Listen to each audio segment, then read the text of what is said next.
Hello everyone, welcome to study with Shri. हम लोग test series चला रहे हैं यूपी पीसीएस 2021 का। देखिए टेस्ट नंबर 81 है। 80 टेस्ट ऑलरेडी कंप्लीट हो चुका है। प्लेलिस्ट बना रखी है, आप लोग जाकर के वहाँ पे देख सकते हैं। देखिए अगर आप यूपी जेएससी की तैयारी कर रहे हैं, आरओ एआरओ की कर रहे हैं, यूपी एसआई की कर रहे हैं, लेखपाल की कर रहे हैं, एनटीपीसी आरआरबी ग्रुप डी की कर रहे हैं या फिर एसएससी की कर रहे हैं, तो आप लोगों के लिए टेस्ट काफ़ी फायदेमंद है। तो स्टार्ट करते हैं। फर्स्ट क्वेश्चन है, 2011 की जनगणना के अनुसार 0 से 6 वर्ष वर्ग में जनसंख्या का सर्वाधिक प्रतिशत कहाँ है? कानपुर नगर, बहराइच, कालपी, इलाहाबाद। तो 2011 की जनगणना के अनुसार अगर देखा जाए तो 0 से 6 वर्ष आयु वर्ग में जनसंख्या का सर्वाधिक प्रतिशत कहाँ पे है? तो ये है आपका बहराइच में। सेकेंड ऑप्शन आपका सही है। देखिए पिछले वीडियो में आप लोगों की जनगणना के बारे में बताया था मैंने कि 10 वर्षीय जनगणना जो है कि कब से स्टार्ट की गई और सबसे पहली जनगणना जो है कि कब कराई गई थी और किसके कार्यकाल में कराई गई थी।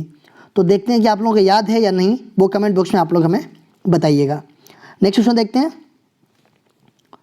उत्तर प्रदेश से सटा हुआ सबसे पश्चिमी राज्य कौन सा है? हरियाणा, बिहार, छत्तीसगढ़, उत्तराखंड। उत्तर प्रदेश से सटा हुआ सबसे पश्चिमी राज्य के बारे में बात की जा रही है।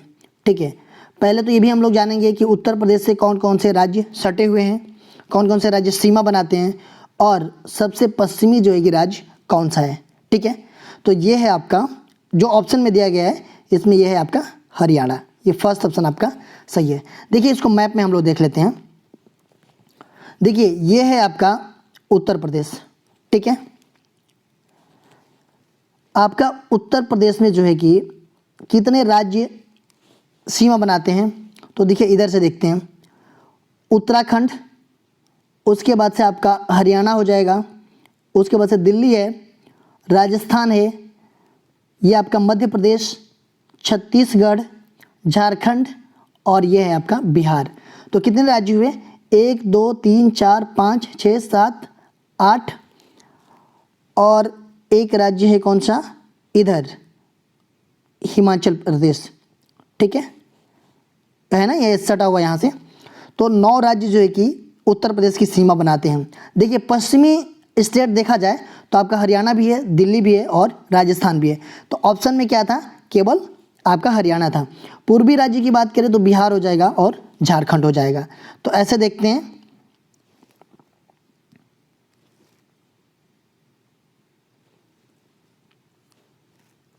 तो ये हो जाएगा आपका कौन सा? ये हरियाणा हो जाएगा। फर्स्ट ऑप्शन आपका सही हो जाए। देखिए उत्तर प्रदेश से टोटल कितने जो है कि 9 राज्य जो है कि सीमा बनाते हैं। ठीक है, एक बार और देख लेते हैं। उत्तराखंड, हिमाचल प्रदेश, हरियाणा, दिल्ली, राजस्थान, मध्य प्रदेश, छत्तीसगढ़, झारखंड और बिहार। ठीक है, नेक्स्ट क्वेश्चन देखते हैं। सूची फर्स्ट को सूची सेकंड से सुमेलित कीजिए तथा सूचियों के नीचे दिए गए कूट का उपयोग करके सही उत्तर कर चयन कीजिए। देखिए सूची फर्स्ट और सूची सेकंड दिया गया है। इसमें दिया गया है कुछ चीज़ें कि कहाँ ये प्रसिद्ध है, कहाँ पे वो चीज़ें बनाई जाती हैं और उस जगह का नाम दिया गया है। तो देखिए टेराकोटा ये आपका जो है कि कहाँ पे मतलब प्रसिद्ध है, कहाँ पे मतलब बनाने के लिए प्रसिद्ध है? तो ये है आपका गोरखपुर में। ठीक है, लकड़ी के खिलौने ये कहाँ बनाने के लिए प्रसिद्ध है? तो वाराणसी में। चीनी मिट्टी के बर्तन की बात की जाए तो ये आपके चिन्हट और कांच के सामान की बात की जाए तो ये आपके फिरोजाबाद, चूड़ी हो या कांच के सामान हो। तो ये हो जाएगा आपका A2, B4, C1, D3, 2413। 2413 कौन सा है? तो ये आपका हो जाएगा पहला ही ऑप्शन सही है। नेक्स्ट क्वेश्चन देखते हैं। सूची फर्स्ट को सूची सेकंड से सुमेलित कीजिए तथा सूचियों के नीचे दिए गए कूट का उपयोग करके सही उत्तर कर चयन कीजिए। देखिए लोकगीत का नाम दिया गया है और उसके क्षेत्र दिया गया है कि वो लोकगीत जो है कि किस क्षेत्र से रिलेटेड है। तो आपका बिरहा ये जो है कि आपका किस क्षेत्र से रिलेटेड है? तो ये है आपका पूर्वांचल से। ठीक है, रसिया ये कहाँ से रिलेटेड है? तो ब्रज भूमि से रिलेटेड है। आल्हा ये आपका है अवध से रिलेटेड। और कजरी की बात किया जाए तो ये है आपका नहीं सॉरी आल्हा जो है कि आपका बुंदेलखंड से रिलेटेड है। ठीक है, और ये कजरी, कजरी जो है कि आपका अवध से रिलेटेड है, ठीक है। तो ये हो जाएगा आपका A3 B1 C2 and D4, 3 1 2 4 आ जाएगा, 3 1 2 4, ये आपका दूसरा ऑप्शन सही है। नेक्स्ट क्वेश्चन देखते हैं। सूची फर्स्ट को सूची सेकेंड से सम्मिलित कीजिए तथा सूचियों के नीचे दिए गए कूट का उपयोग करके सही उत्तर कर चयन कीजिए। कौशाम्बी, धमेक स्तूप, कुशीनगर, घोषिताराम मठ, सारनाथ, रानाभर स्तूप, श्रावस्ती, शहेत महेत। तो ये स्थान दिया गया है और स्मारक का नाम दिया गया है। तो ये कौशाम्बी में कौन सा स्मारक है? तो ये है आपका घोषिताराम मठ।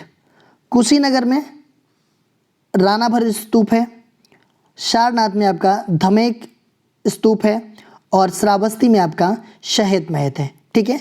तो ये हो जाएगा आपका A2 B3 C1 and D4, 2 3 1 4, 2 3 1 4 कौन सा है? तो ये थर्ड ऑप्शन आपका सही हो जाएगा। नेक्स्ट क्वेश्चन देखते हैं। महिलाओं से संबंधित कौन सा कानून भारत में विद्यमान है? घरेलू हिंसा, कार्यस्थल पर यौन उत्पीड़न, मातृत्व लाभ। नीचे दिए गए कूट का इस्तेमाल कर सही उत्तर लिखें। केवल 1 और 2, केवल 2 और 3, केवल 1 और 3 और 1 2 और 3। देखिए महिलाओं से रिलेटेड बात की जा रही है, कानून भारत में विद्यमान है।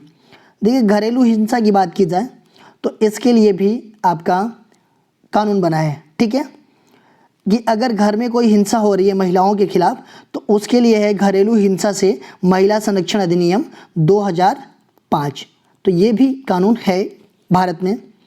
कार्यस्थल पर यौन उत्पीड़न, देखिए अगर महिलाएं किसी ऑफिस या कहीं भी कार्य कर रही हैं और वहाँ पे उनका यौन उत्पीड़न हो रहा है तो उसके लिए भी कानून बनाया गया है।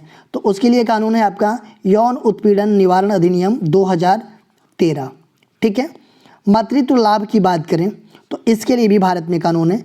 देखिए ये आपका 1961 का ये एक्ट है जिन्हें अभी हाल ही में 2016 में इसमें अमेंडमेंट किया गया और ये पहले 12 सप्ताह का मातृत्व वो होता था, छुट्टी होती थी जो मैटरनिटी लीव होती थी, अब जाकर के कर दिया है कितने? तो 26 वीक का कर दिया गया है मैटरनिटी। तो ये तीनों नियम कानून जो है कि हमारे देश में महिलाओं से संबंधित हैं। तो ये हो जाएगा आपका फोर्थ ऑप्शन, 1 2 और 3।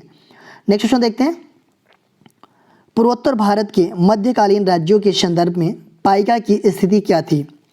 इन्हें राज्य के लिए कार्य करने हेतु बाधित किया जाता था। यह अन्य राज्यों से सेवा हेतु भर्ती किए गए थे। इनके पास बड़ी मात्रा में भूमि और सोना था और यह लोक कल्याण हेतु इसे दान करते थे। यह साहित्य और कला के संरक्षक थे। तो पूर्वोत्तर भारत के मध्यकालीन राज्यों के संदर्भ में पाइका की स्थिति क्या थी, इसके बारे में बताना है। तो देखिए अहोम राज्य था उस टाइम पे 13वीं शताब्दी में, ठीक है। वर्तमान वो म्यांमार से, उस टाइम पे म्यांमार से वो जो है कि ब्रह्मपुत्र घाटी की ओर प्रवास किए, ठीक है। और इन्होंने भूमिया की पुरानी राजनीतिक जो प्रणाली का दमन कर नए राज्य का गठन किया, ठीक है। अहोम राज्य जो था वो जो है कि आपका बालक श्रम पर निर्भर था, ठीक है। और इन्हें राज्य के लिए काम करने हेतु बाधित किया जाता था और उसे ही पाइका कहा जाता था, ठीक है। तो ये वाला ऑप्शन आपका सही हो जाएगा कि इन्हें राज्य के लिए कार्य करने हेतु बाधित किया जाता था, ठीक है। नेक्स्ट क्वेश्चन देखते हैं। यंग इंडिया पत्रिका में 1931 में यह किसने कहा था? मैं संभवतः इस विचार से सहमत नहीं हूँ कि जिसके पास धन है वह मतदान करे, परंतु जिस व्यक्ति के पास चरित्र है परंतु धन या साक्षरता नहीं है उसका कोई मत नहीं होगा। क्या गरीब होना अपराध है? ये सारी चीज़ें जो है कि आपका यंग इंडिया पत्रिका 1931 में यह किसने कहा था? तो देखिए यंग इंडिया ये पत्रिका किसकी है? तो ये महात्मा गांधी जी की है, ठीक है। तो महात्मा गांधी जी की है तो इसका मतलब कि ये महात्मा गांधी जी ने ही कहा होगा। तो ये हो जाएगा आपका थर्ड ऑप्शन, महात्मा गांधी जी ने। नेक्स्ट क्वेश्चन देखते हैं। भारतीय राष्ट्रीय कांग्रेस के सदस्यों द्वारा स्वराज पार्टी का गठन किया गया था जो प्रांतीय विधान परिषदों में निर्वाचित होने में असमर्थ रहे। चौरी चौरा त्रासदी की प्रतिक्रिया में असहयोग आंदोलन को बंद करने के विरोध में थे। भारतीय राष्ट्रीय कांग्रेस के ग्रामीण सुधार एजेंडा से सहमत नहीं थे। और फोर्थ ऑप्शन है प्रथम विश्व युद्ध में ब्रिटिश सरकार का समर्थन करने वाले भारतीय बलों के विरुद्ध थे। तो भारतीय राष्ट्रीय कांग्रेस के सदस्यों द्वारा स्वराज्य पार्टी का गठन किया गया था तो देखिए इसकी स्थापना जो है आपका 1923 में भारतीय राष्ट्रीय कांग्रेस के उन सदस्यों द्वारा की गई। किन सदस्यों द्वारा? कि जिन्होंने चौरी चौरा त्राजिदी की प्रतिक्रिया में जो 1922 में सभी सिविल प्रतिरोध को बंद करने का विरोध किया था। ठीक है, देखिए आपके CR दास थे और मोतीलाल नेहरू जी ने ये सुझाव दिया कि राष्ट्रवादियों का विधान परिषद का बहिष्कार समाप्त कर देना चाहिए और इनमें जो है कि प्रवेश कर इन दिखावटी संसदों को बेनकाब करना चाहिए। ठीक है, तो इसमें से आपका कौन सा हो जाएगा? ये हो जाएगा चौरी चौरा त्राजिदी की प्रतिक्रिया में असहयोग आंदोलन को बंद करने के विरोध में थे। ये सेकेंड ऑप्शन आपका सही है। नेक्स्ट क्वेश्चन देखते हैं। 1906 ईस्वी में बनी युगांतर पार्टी के संबंध में निम्नलिखित कथनों में से कौन सा सही है? यह पार्टी ग्रामीण दलितों के उत्थान और जमीनी स्तर पर शिक्षा के कार्य में लगी थी। यह समाजवादी विचारधारा पर आधारित थी और सरकार के साथ बातचीत करने में विश्वास रखती थी। अरविंद घोष इसके संस्थापक सदस्यों में से एक थे। उपरोक्त सभी इनमें से कौन सा सही है? 1906 ईस्वी में बनी जो युगांतर पार्टी के संबंध में कौन सा सही है? तो देखिए क्रांतिकारी दर्शन एवं आंदोलन ने 1905 में बंगाल विभाजन के दौरान जो कि अपनी उपस्थिति दर्ज की थी। ठीक है, देखिए निसंदेह क्रांतिकारियों के संगठित करने के पहले कदम जो है कि किसने उठाया?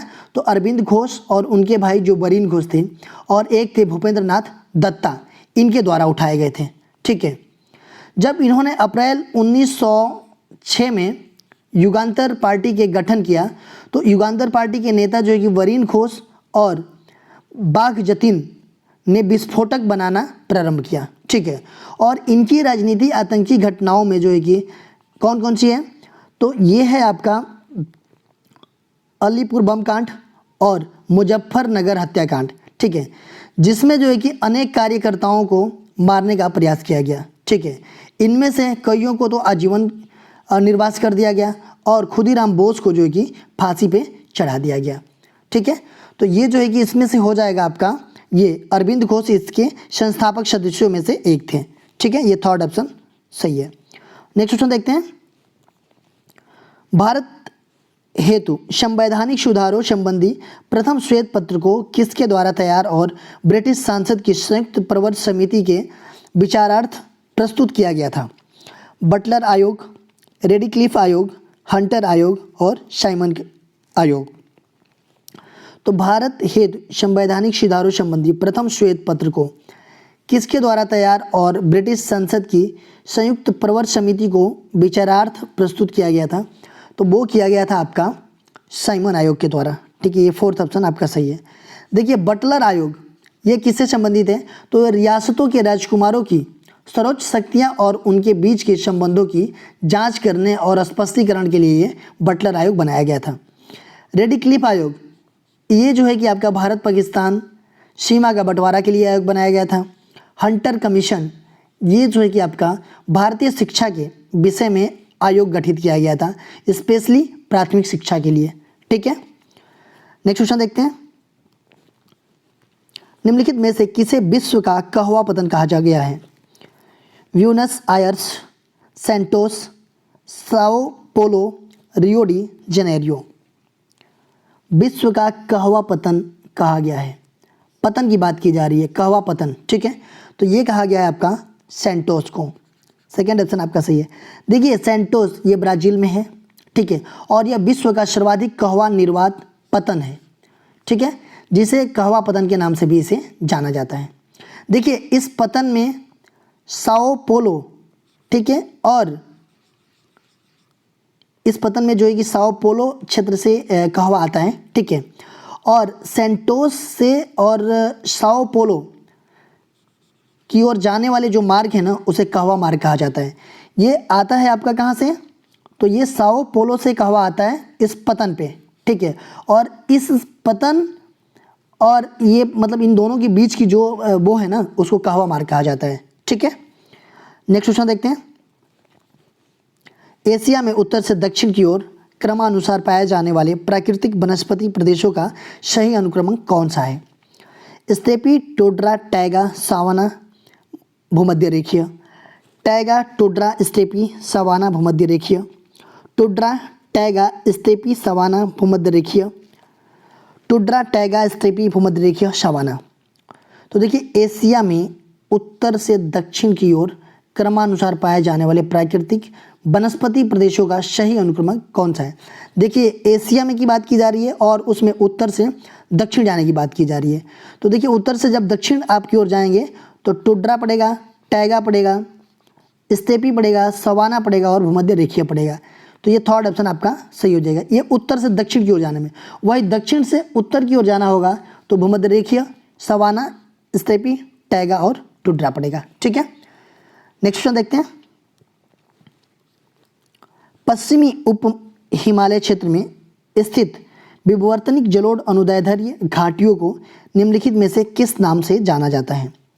करेवा नाम से, दून, दुआर, खड। किस नाम से जाना जाता है? पश्चिमी उप हिमालय क्षेत्र में स्थित विवर्तनिक जलोढ़ अनुदैर्ध्य घाटियों को तो वो जाना जाता है आपका दून के नाम से। सेकंड ऑप्शन आपका सही है। देखिए शिवालिक के ये जो है ना कि उत्थान के दौरान जो है कि हिमालय की नदियों का अपवाह बाधित हुआ, ठीक है। और शिवालिक तथा मध्य हिमालय के बीच में अस्थायी झीलों का निर्माण हुआ, ठीक है। आगे चल कर के क्या हुआ कि नदियों द्वारा जो है कि शिवालिक के अपर्दन के पश्चात जो है कि झीलों का जल प्रवाहित हो गया और ये झीलें जो है कि मैदान में परिवर्तित हो गई, ठीक है। और इन्हीं को हम दून के नाम से जानने लगे, ठीक है। नेक्स्ट क्वेश्चन देखते हैं। शुक्ला फांटा वन्य जीव अभ्यारण्य स्थित है नेपाल में, म्यांमार में, वियतनाम में, भूटान में।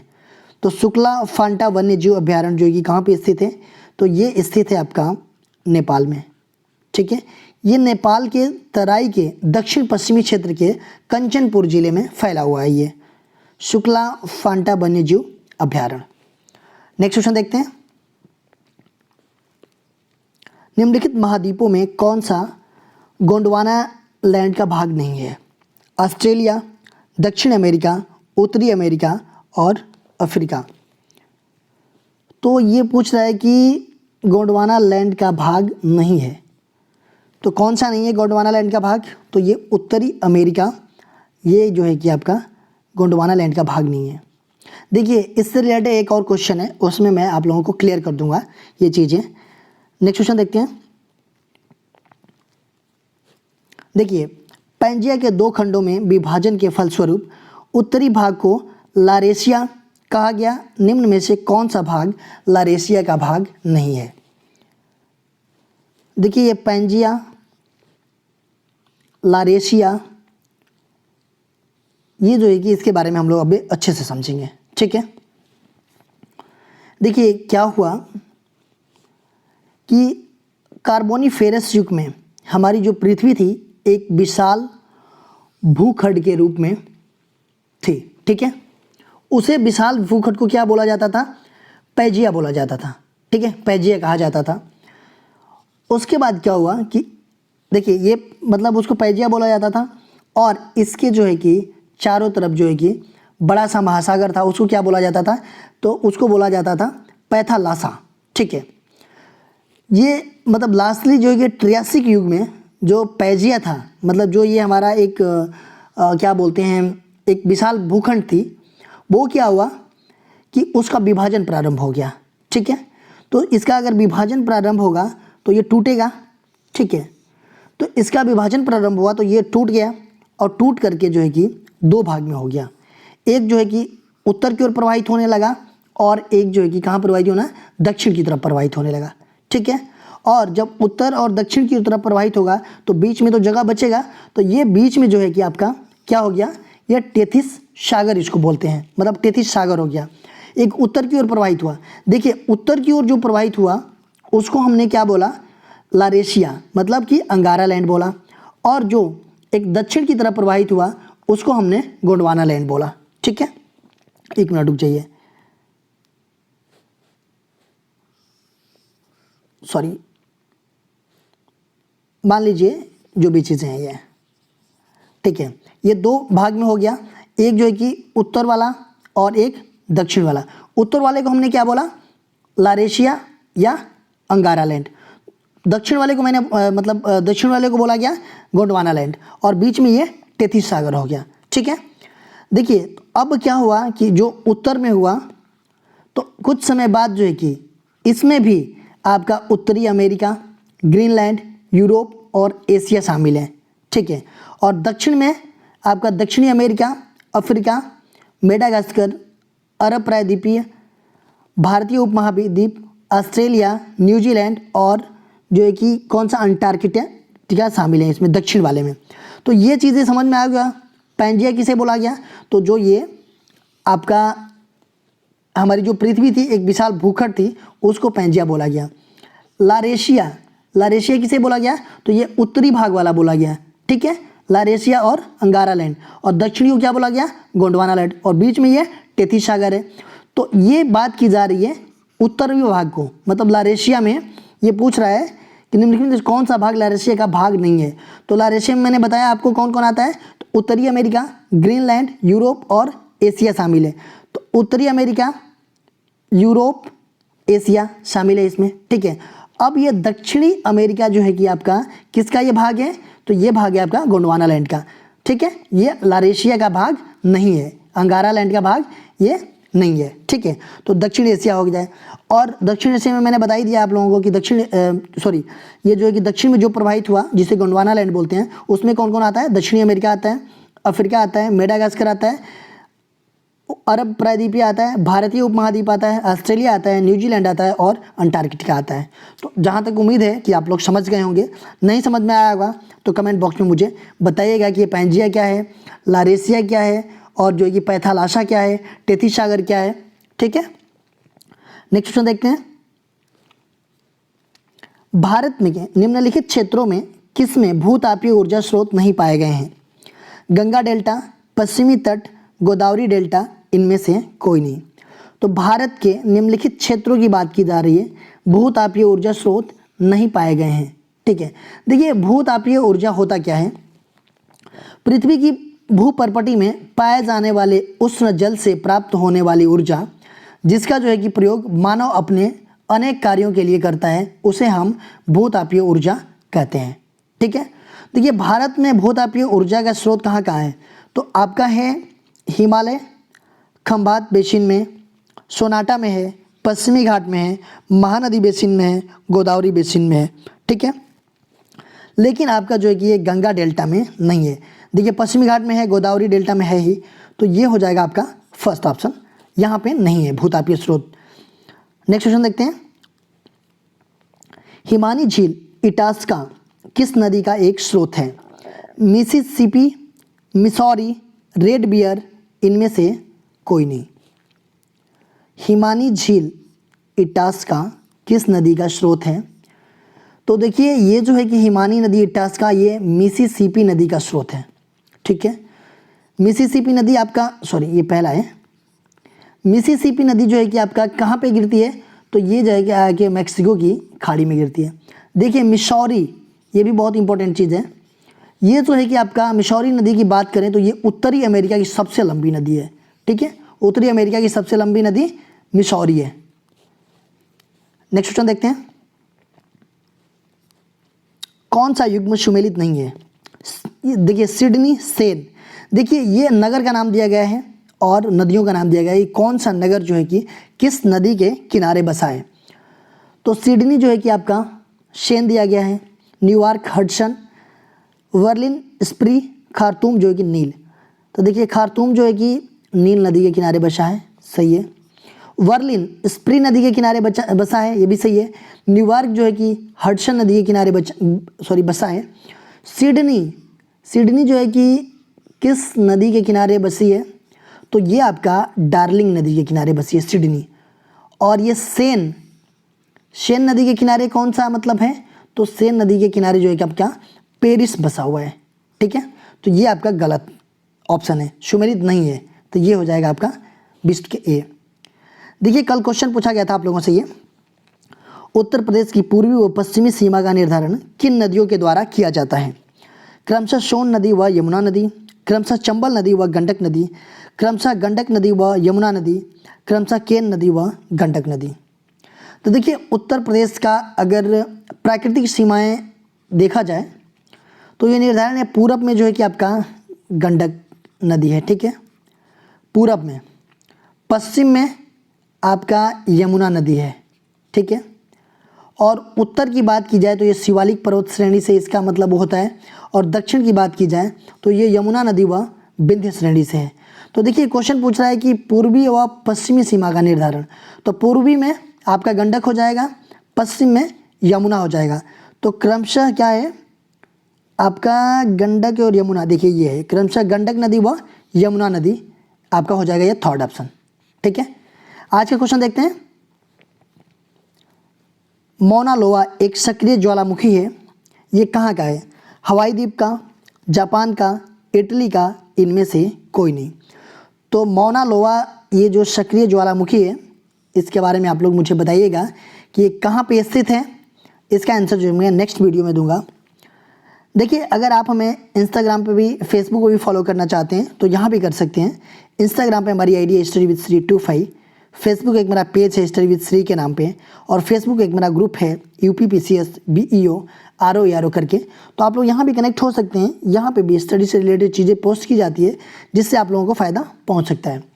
दोस्तों अगर वीडियो अच्छी लगी तो आप लोग लाइक कीजिएगा, सब्सक्राइब कीजिएगा, अपने दोस्तों में ज़रूर शेयर कीजिएगा। अगर वीडियो अच्छी ना लगे तो आप लोग डिसलाइक कीजिएगा, और कमेंट बॉक्स में मुझे ज़रूर बताइएगा कि डिसलाइक क्यों किया। वीडियो देखने के लिए धन्यवाद।